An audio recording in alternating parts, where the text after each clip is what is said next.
Hello student, welcome to my channel. Let's start next topic of unit first, which is electric field intensity on equatorial line of electric dipole. This is also most important topic. जिद्दां बच्चे असीं कल वाले lecture दे विच last lecture च कीता सीगा axial line, इस question दे विच इस topic दे विच जो असीं करन जा रहे हां इक्वाटोरियल लाइन। ठीक है, एक्सियल लाइन दा मतलब हुंदा असीं एक्स एक्सिस दी गल कर रहे हां, इक्वाटोरियल दा मतलब हुंदा आ असीं नॉर्मल दी गल कर रहे हां या फिर परपेंडिकुलर दी। ठीक है, सो पेपर दे विच तुहानूं तीनों वर्ड्स आ सकते हैं, सो कन्फ्यूज़ नहीं होना। इक्वाटोरियल आ सकता, नॉर्मल वर्ड आ सकता, परपेंडिकुलर वर्ड आ सकता। सो सब तो पहला तुहानूं इक्वाटोरियल लाइन की डेफिनेशन पता होनी चाहिए। The line perpendicular to the axial line. So साडे को किद्दां दो चार्जिस सी, ठीक है, इस चार्जिस की लेंथ कितनी सी 2L। सो एक्स एक्सिस मतलब तुसीं एक्स एक्सिस के उपर लेना, अगर इक्वाटोरियल आ गया इसका मतलब ये परपेंडिकुलर एक्सिस के उपर तुसीं कोई पॉइंट पी लोगे। ठीक है, नेक्स्ट देखो, and passing through the centre of the electric dipole length is called equatorial line. So ਉਹਨੂੰ ਅਸੀਂ ਜਿਹੜਾ सेंटर पॉइंट ਉਹਦੇ ਵਿੱਚੋਂ ਪਾਸ ਹੋ ਕੇ ਆਂਦਾ ਹੋਵੇ ਅਸੀਂ ਉਹਨੂੰ ਇਕੁਆਟੋਰੀਅਲ ਲਾਈਨ ਬੋਲਦੇ ਹਾਂ। ਸੋ ਨੈਕਸਟ ਅਸੀਂ ਉਹਦਾ ਮੇਨ ਆਰਟੀਕਲ ਸਟਾਰਟ ਕਰਨ ਜਾ ਰਹੇ ਹਾਂ।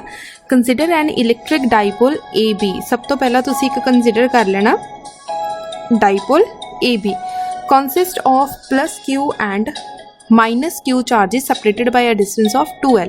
सो दो चार्जिस रख दिते, लेट अस सपोज इत्थे असी माइनस Q रख दिता और इधर असी प्लस Q रख दिता। नॉट स्टैंडर्ड तुहाडा जिथे दिल करदा तुसी पॉजिटिव नैगेटिव चार्ज एक्सचेंज कर सकते हैं, अगर जिद्दां मैं लै रही हाँ उदा लेना उदा भी लै सकते हैं। ठीक है, दोनों के विचकार दी जिहड़ी डिस्टेंस आ वो कितनी आ 2L आ, ए तो लैके B तक की डिस्टेंस कितनी आ 2L।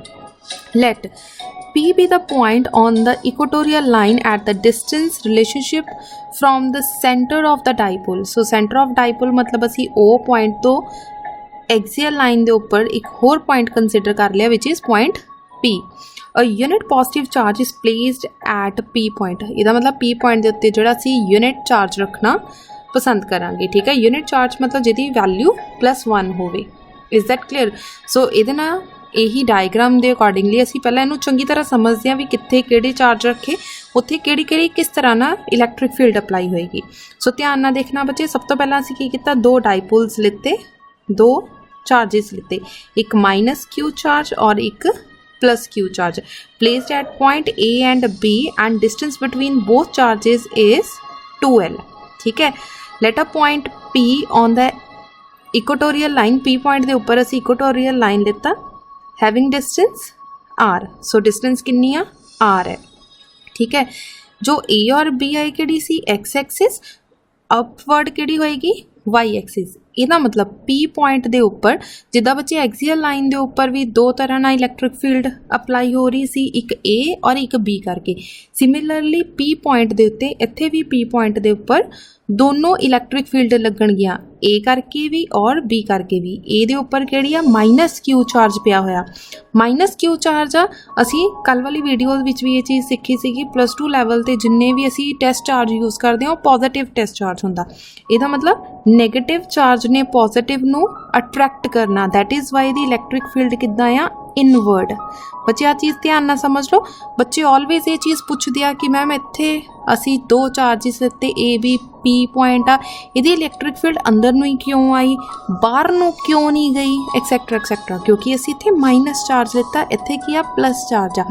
Plus minus attract each other, इस करके इलैक्ट्रिक फील्ड इनवर्ड आ रही है। Is that clear? हुण सैकेंड देखो।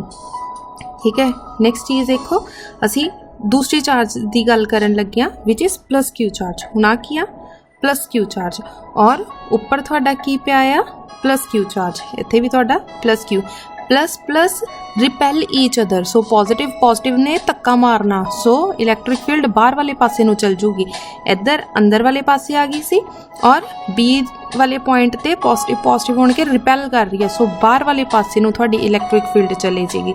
सो असीं इहदा नाम रख दिता E1 वैक्टर E2 वैक्टर। ये भी थोड़ी मर्जी आ, तुसीं इहदा नाम E2 भी रख सकते, इहदा नाम E1 भी रख सकते, ये थोड़ी मर्जी आ, थोड़ा आर्टिकल आ, तुसीं लिखना आ। सो तुसीं जिहदा नाम जो देना चाहते हो दे सकते हैं। सो मैं इहदा नाम E1 E2 रख दिता, अगर तुसीं जिद्दां मैं कर रही हाँ उदा करना चाहते हैं तो एज सच कर सकते हैं। ठीक है, सो E1 E2 तुहानूं दोनों वैक्टर्स जिहड़े आ इलैक्ट्रिक फील्ड जिहड़ियां क्लीयर हो गया। सो +1 दे विच असीं एक कॉन्सैप्ट पढ़ के आए हुए हैं अगर आ ए वैक्टर है और ये बी वैक्टर है, सो इसका जो रिजल्टेंट होएगा वो बिल्कुल सेंटर दे विच होएगा आर वैक्टर। ठीक है, अगर +1 का कॉन्सैप्ट तुहानूं याद आ तो सेम कॉन्सैप्ट असी इक्वेटोरियल लाइन के उपर अप्लाई करन लगे आ रहा तुहाडा E1 वैक्टर, आ रहा तुहाडा E2 वैक्टर। सो बिल्कुल सेंटर दे विच की होएगा तुहाडा इहदा resultant vector which is E, जिहड़ा असी पता करन जा रहे हैं। ठीक है, हुण +2 लैवल दे विच असी इलैक्ट्रिक फील्ड जिहड़ी आ पता करन जा रहे हैं which is the resultant of E1 and E2। Clear हो गया। नैक्सट असी की करना है थीटा एंगल्स। सो ए दे उपर एंगल बन रहा B थीटा, बी दे उपर एंगल बन रहा थीटा। ठीक है, हुण ध्यान नाल देखो इत्थे 2 थीटा एंगल किस तरह बन रहा, आ पूरे का पूरा एंगल 2 थीटा किस तरह बन रहा। 9th क्लास दे विच तुसीं आ कॉन्सैप्ट पढ़ के आ चुके हैं कि अगर इत्थे एंगल थीटा होवे तो इत्थे भी एंगल थीटा हुंदा। अगर आ दोनों एंगल है, both angles are same angle, इसदा मतलब आ भी थीटा आ भी थीटा, सो टोटल कितना हो गया 2 थीटा। क्लीयर हो गया बच्चे, इत्थे 2 थीटा एंगल किस तरह बनया।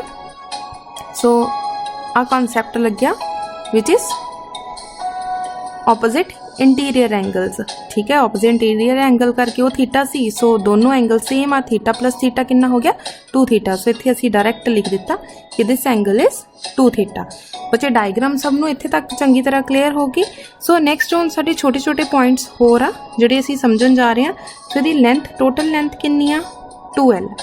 ठीक है, इसदा मतलब ए तो लैके ओ तक दी लेंथ कितनी होएगी L, ओ तो लैके बी तक दी लेंथ कितनी होएगी L, ओ तो लैके पी तक दी लेंथ कितनी आ R। ठीक है, इसदा मतलब बी तो लैके पी तक दी असी डिस्टेंस किद्दां फाइंड आउट करांगे। हुण तुसीं 10th दे विच पढ़िया होया पाइथागोरस थ्योरम। पाइथागोरस थ्योरम की कहंदा है, बेस दा square plus perpendicular square is equals to hypotenuse square. ठीक है, यही तुसीं पढ़ चुके हैं। सो असी बी पी तो लैके बी तक किद्दां निकालांगे। सो इत्थे ध्यान नाल समझना बच्चे, आ चीज़ तुसी डेरीवेशन दे विच भी कर सकते हैं। अगर तुहाडे इत्थे डायग्राम दे नाल करना चाहते हैं तो डायग्राम दे नाल भी कर सकते हैं। सो PV स्क्वायर दी वैल्यू असी किस तरह निकालांगे, is equals to OB square plus PO square. ठीक है, now what is OB, O तो लेके B तक दी वैल्यू कितनी आ बच्चा, परपेंडिकुलर हाइपोटेन्यूज मैं रब कर रही हूँ ताकि तुसी कन्फ्यूज ना होवे। O तो लेके B तक दी वैल्यू तुहाडी कितनी आ L। ठीक है, L, सो असी पुट कर रहे हैं L square. Now what is PO, P तो लेके O तक दी वैल्यू तुहाडी कितनी आ R, सो असी इत्थे पुट कर रहे हैं R स्क्वायर। ठीक है, सो असी इत्थे पुट कर दिता R स्क्वायर, बट सानू कल्ला PV दी वैल्यू चाहिए। सो PV दी वैल्यू कितनी आ जाएगी L square plus R square. So तुसी R नू पहला लिख सकते हैं R square plus L square. बच्चे क्लीयर हो गया। PV दी वैल्यू किस तरह ही जिद्दां PV दी वैल्यू निकाली इसी तरह तुसी PA दी वैल्यू भी निकाल सकते हैं। सो ऑलरेडी मैं निकाल के इत्थे लिखिया होया आ, तुसी डायग्राम दे विच भी इदां लिख सकते हैं। आ बच्चे सबनों ये चीज़ां क्लीयर हो गया। अगर किसी तरह की भी तुहानूं डायग्राम दे विच किसी तरह की कोई प्रॉब्लम होवे तो तुसी पुछ सकते हैं। सो डायग्राम हुण चंगी तरह एक्सप्लेन हो गई। हुण असीं मैथमैटिकल पोर्शन वल वधदे हां। So let's start now. We have to find the electric field at point P due to the both charges. हुण सानूं दोनों चार्जिस करके जिहड़ी आ इलैक्ट्रिक फील्ड असीं पता करन लगे हां। सो डायग्राम मैं नाल ही ले ली। सो तुसी देखो हुण electric field intensity at point P due two plus Q charge at point B। So B point क्या रहा है, मतलब कि असी B पॉइंट की गल करन लगे तो किहड़ा चार्ज पिया होया प्लस Q चार्ज पिया होया। ठीक है, सो P पॉइंट तक उहदा कितना इफैक्ट पै रहा। सो इलैक्ट्रिक फील्ड की आ, सो इहदी इलैक्ट्रिक फील्ड कितनी आ E1, इस करके असी की लिख रहे हैं E1। सो इलैक्ट्रिक फील्ड का फॉर्मूला सानू ऑलरेडी पता है 1/4πε0 Q divided by R square. यही फॉर्मूला हुंदा इलैक्ट्रिक फील्ड का। सो E इत्थे की लै रहे हैं E1, सो असी लिख दिता E1 vector is equal to 1/4πε0 Q की जगह पर की लिखा आ Q डिवाइडेड बाय नैक्सट की आ R स्क्वायर। R स्क्वायर की जगह पर असी किहड़ी डिस्टेंस लै रहे हैं B तो लैके P तक, इस करके असी लिख दिता BP। इत्थे की लिखांगे अलोंग PD। सो P तो लैके D तक की डिस्टेंस आ, ध्यान नाल देख लो वड्डी डायग्राम च शो कर दिंदी आ P तो लैके D तक, अलोंग P तो लैके D तक। बच्चे क्लीयर हो गया। PD क्यों लिखिया क्योंकि इन्नी क दी गल कर रहे हैं। सो E1 का फॉर्मूला सबनों क्लीयर हो गया 1/4πε0 ਕਿਹੜਾ ਚਾਰਜ ਆ plus Q charge divided by distance की सी आर स्केयर। सो इत्थे असीं की लै रहे हैं पी बी, ठीक है। सो असीं इत्थे लिख दिता P B square along P तो लैके डी तक। सब नूं क्लीयर होगी बच्चे आ चीज़, ठीक है। Now what is the value of P B P. B P दी वैल्यू कितनी आ, बी पी दी वैल्यू कितनी आ R square plus L square under root दे विच। सो असीं लिख दिता 1/4 pi epsilon naught Q divided by R square plus L square दा अंडर रूट होल स्केयर ने अंडर रूट नूं कैंसल आउट कर दिता। सो E1 दी वैल्यू फाइनली कितनी आ गई 1/4 pi epsilon naught Q divided by R square plus L square. Is that clear. So आ तुहाडा फर्स्ट इक्वेशन आ गई, होगी क्लीयर। सो सैकेंड इक्वेशन देखो हुण बच्चे, सैकेंड इक्वेशन दे विच असीं की लवांगे, नैक्सट चीज़ां लै रहे हां। सो इत्थों आपां रब कर लैने ताकि तुहानूं नैक्सट सीखण दे विच ईजी होवे। नैक्सट देख लो E2। हुण देखो असीं इलैक्ट्रिक फील्ड पता करन लगे हां P पॉइंट दे उत्ते due to minus q charge at point placed at point A दे उपर। हुण असीं माइनस क्यू मतलब कि इस क्यू की गल करांगे जो ए पॉइंट दे उत्ते रखिया, ए दा पी दे उपर कितना इफैक्ट पैंदा सी वो चीज़ पढ़न जा रहे हैं। सेम हुण इलैक्ट्रिक फील्ड किहड़ी लग रही है E2 is equals to 1/4 pi epsilon naught Q divided by कितनी डिस्टेंस आ ए तो लैके पी तक, ठीक है। तुसीं इत्थे लिखोगे A P square. So A P square की वैल्यू सेम आ, ठीक है, R square plus L square दा होल स्केयर इहदे बाहर कितना सी अंडर रूट दे नाल स्केयर कट्टिया गया। सो फाइनली E2 की वैल्यू कितनी आ जाएगी 1/4 pi epsilon naught Q divided by R square plus L square, मतलब दोनों का आंसर सेम आ गया, ठीक है। सो नैक्सट शीट के उपर आप देखते हैं।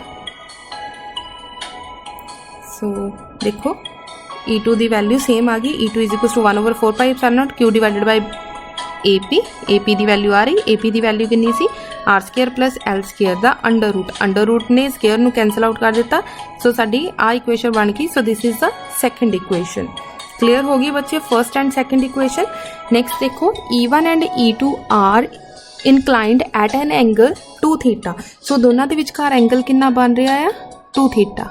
आ बन रहा E1 एंड E2 के विचकार जो एंगल बन रहा दैट इज 2 थीटा। सो असी वही चीज़ हुणे लिख के हटे कि 2 थीटा एंगल बन रहा है, ठीक है। Apply parallelogram law of vector addition जो तुसी +1 दे विच पढ़ चुके हैं। सो E1 का magnitude is equals to E2 का मैग्नीट्यूड मतलब पॉजिटिव नैगेटिव हुण असी नहीं कंसीडर करांगे, ठीक है। वैक्टर लगाता मतलब वैक्टर फॉर्म दे विच भी हुण असी नहीं लिखांगे, मैग्नीट्यूड लगाते वैक्टर फॉर्म च नहीं लिखांगे। बोथ आर इक्वल, दोनों इक्वल आ। सो असी की कीता देखो ध्यान ना, दोनों का आंसर सेम आया 1/4 pi epsilon naught Q divided by R square 1/4 pi epsilon naught Q divided by R square plus L square, दोनों का सेम आंसर आ।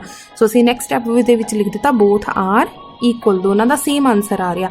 सो नैक्सट देखो the net electric field intensity at point P is. हुण तुसी +1 दे विच resultant vector पढ़ के आए हैं R is equals to A square plus B square plus 2ab cos theta, ठीक है। ये चीज़ पढ़ चुके हैं। सो आर की जगह पर असी की लिख रहे हैं ए की जगह पर की लिख रहे हैं E1 square plus E2 square plus 2E1 E2 cos 2 theta. Why 2 theta? क्योंकि इत्थे एंगल कितना बन रहा है 2 थीटा। बच्चे ध्यान ना देख लो, इत्थे एंगल कितना बन रहा 2 थीटा, इस करके असी इत्थे किहड़ा एंगल चूज कर रहे हैं 2 थीटा। Is that clear. हुण नैक्सट सानू बताया कि दोनों के विचकार जिहड़े E1 and E2 both are equal. असी इत्थे ऑलरेडी प्रूफ कर चुके हैं कि एक ही आ इक्वल। सो असी लिख सकते हैं E is equals to E1 square, जिथे जिथे E2 उत्थे भी E1 लिख दो, 2E1 cos 2 थीटा। नाउ आ दोनों E नू ऐड कर दिता, साडे को कितना आ गया 2E1 स्केयर प्लस आ वाला 2 एस सच नीचे लिख दिता, E नू E दे नाल मल्टीप्लाई किया, अगेन आ गया E1 स्केयर cos 2 थीटा। बच्चे इत्थे तक सब नू क्लीयर हो गया। अगर किते भी मैथमैटिकल पोर्शन की प्रॉब्लम आई बच्चे इमीडिएटली पूछ लेना कि आ टर्म कित्थों आई। हुण देखो 2E1 E2 दोनों दे विच आ, असी की कीता टेक कॉमन, जो कॉमन लवांगे साडे को की आ जाएगा, मैं ऊपर लिख रही हूँ E is equals to 2 E1 square common आ गया, अंदर रह गया 1 प्लस cos 2 थीटा।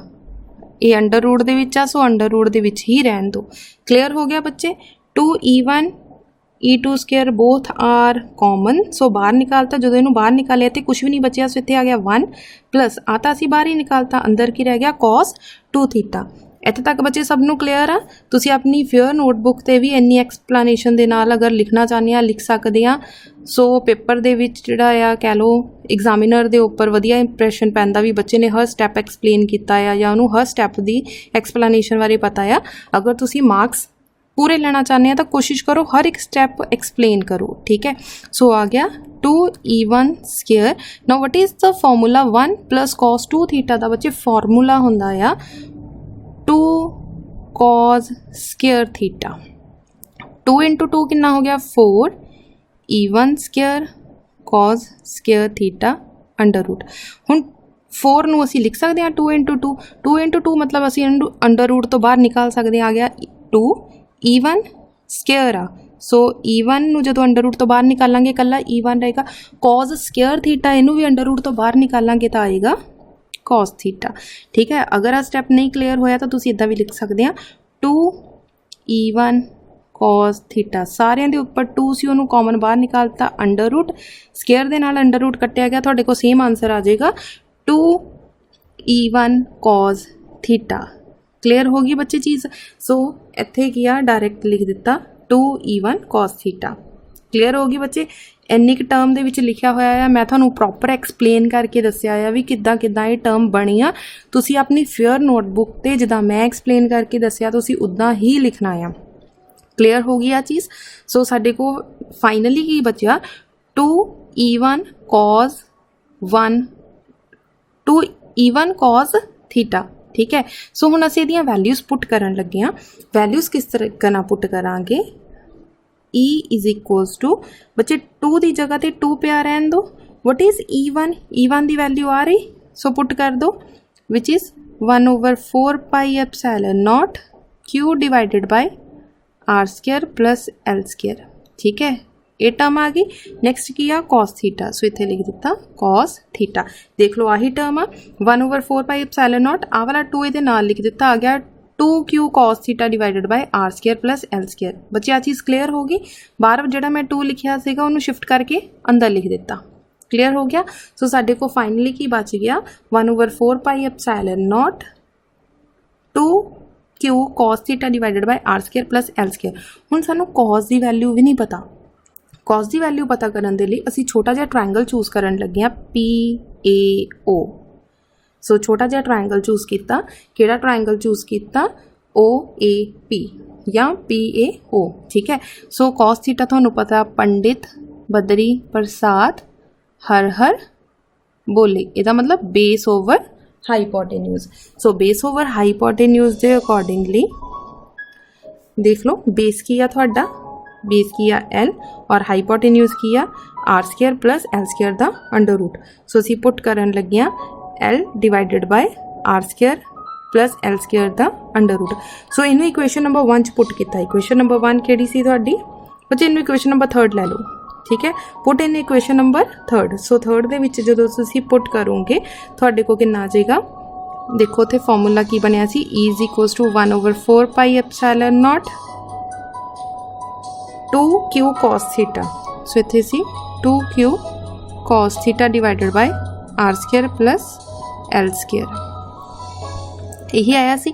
सो आ गया 1/4 पाई एप्सिलॉन नॉट। बच्चे हुण इत्थे किते भी वैक्टर नहीं लेना क्योंकि असीं मैग्नीट्यूड की फॉर्म च लिख रहे हैं। 2Q की जगह ते 2Q लिख दिता, ठीक है, divided by R square plus L square, ठीक है। cos थीटा की वैल्यू असीं हुणे निकाल के हटे हाँ, L divided by R square plus L square, ठीक है, द अंडर रूट। बच्चे जिहड़ा अंडर रूट होंदा असीं उहनूं 1/2 की फॉर्म दे विच लिख सकते हैं, 1/2 की फॉर्म दे विच लिख सकते हैं। हुण देखो इहदा बेस 1 आ, इहदा बेस 1/2 आ। जदों 1 + 1/2 नूं तुसीं ऐड करोगे एलसीएम लैके देख लो ये कितना बन जाएगा 3/2। सो असीं लिख सकते हैं 1/4 pi epsilon naught 2Q divided by multiply L, क्योंकि आ सारा इकट्ठा लिख दिता। आ गया R square plus L square दी पावर 3/2। ठीक है, असी लास्ट वीडियो दे विच सीख चुके हैं कि असी Q इंटू 2L लिख सकते हैं। Q इंटू 2L मतलब डाइपोल मोमेंट। ठीक है, Q इंटू 2L की वैल्यू असी की लिख सकते हैं P which is dipole moment. So असी की लिख दिता आ पूरी टर्म की जगह ते की लिख दिता in the next form P। So आ गया E is equals to 1/4 pi epsilon naught P divided by R square plus L square दी power 3/2। So this is the final answer along negative X axis. Negative X axis मैं तुहानूं दस दी कि negative ही क्यों लिखिया, जो स्पैशल केस लिखांगे सॉल्व करांगे उहदे विच प्रॉपर एक्सप्लेन हो जाएगा। सो बच्चे इत्थे तक तुहाडा फाइनल आंसर आ, तुसीं इत्थे तक लिख के आओगे तो तुहानूं 3 मार्क्स पूरे मिलणगे। मान लो यही आर्टिकल तुहाडा 5 मार्क्स का आ जांदा, फिर तुहानूं स्पैशल केस जिहड़े आ नाल एक्सप्लेन करने पैणगे। सो स्पैशल केस की आ, हम स्पैशल केस देखो, when dipole is of very small length. अगर तुसी बहुत ज़्यादा स्मॉल लेंथ यूज़ करते हैं, मतलब आ वाली जी लेंथ आ ये बहुत ज़्यादा छोटी आ एल दे नालों। सो असी की करांगे, सॉरी वड्डी आ, अगर एल आर बहुत वड्डी आ, किते असी पी पॉइंट किते दूर लिख रहे हैं, इसदा मतलब एल तो बहुत छोटा रह जाएगा पी दे अगे। सो असी एल नूं निगलैक्ट करन लगे, जो एल नूं निगलैक्ट करांगे, ध्यान नाल देखो बच्चे इत्थे देख लो, अगर एल नूं निगलैक्ट करांगे, याद रखना उपरों कदे भी एल निगलैक्ट नहीं करना हुंदा, डिनोमीनेटर विचों ही एल निगलैक्ट करना। सो एल निगलैक्ट किया साडे को की आ जाएगा E is equals to 1/4 pi epsilon naught P divided by R square दी पावर 3/2। सो 2 दे नाल 2 कैंसल हो गया, 1/4 pi epsilon P divided by R cube आ जाएगा। सो की आ जाएगा तुहाडा 1/4 pi epsilon P divided by R cube. इहदा मतलब इनवर्सली प्रोपोर्शनल हो गया 1 divided by R cube, because आ तो की हो गया कॉन्सटेंट हो गया। क्लीयर होगी ये। अगर स्पैशल केस 5 मार्क्स का कुछ क्वेश्चन पूछा जाए दैन तुसी ये स्पैशल केस लिख के आना। दैन उसकी डायरैक्शन लिखांगे, direction of electric field E is along A B दे अलोंग तुहाडी इलैक्ट्रिक फील्ड है। हुण ध्यान नाल डायग्राम चैक करो बच्चे, जिहड़ी इलैक्ट्रिक फील्ड आ वो किस तरफ नूं लग रही है, इस डायरैक्शन दे विच। ठीक है, इसदा मतलब इलैक्ट्रिक फील्ड इस डायरैक्शन च लग रही है, तो जिहड़ी इलैक्ट्रिक डाइपोल आ वो तुहाडी इस डायरैक्शन च P, मतलब कि डाइपोल मोमेंट इस डायरैक्शन दे विच लग रही है। सो इलैक्ट्रिक फील्ड इधर नूं आ ते P इधर नूं आ, इहदा मतलब की हो गया ऑपोजिट डायरैक्शन दे विच तुहाडी इलैक्ट्रिक फील्ड लग रही है। The direction of electric field E is along A B दे अलोंग है as clear in figure. E इज़ in a direction opposite to the direction of dipole moment। dipole moment की सी थोड़ी P। सो इधर की है E वैक्टर और इस तरफ की है थोड़ी P वैक्टर। क्लियर हो गया बच्चे, ये थोड़ी डायरैक्शन सी। सो आ पोर्शन बच्चे अगर 5 मार्क्स का क्वेश्चन पूछा जाए तो ही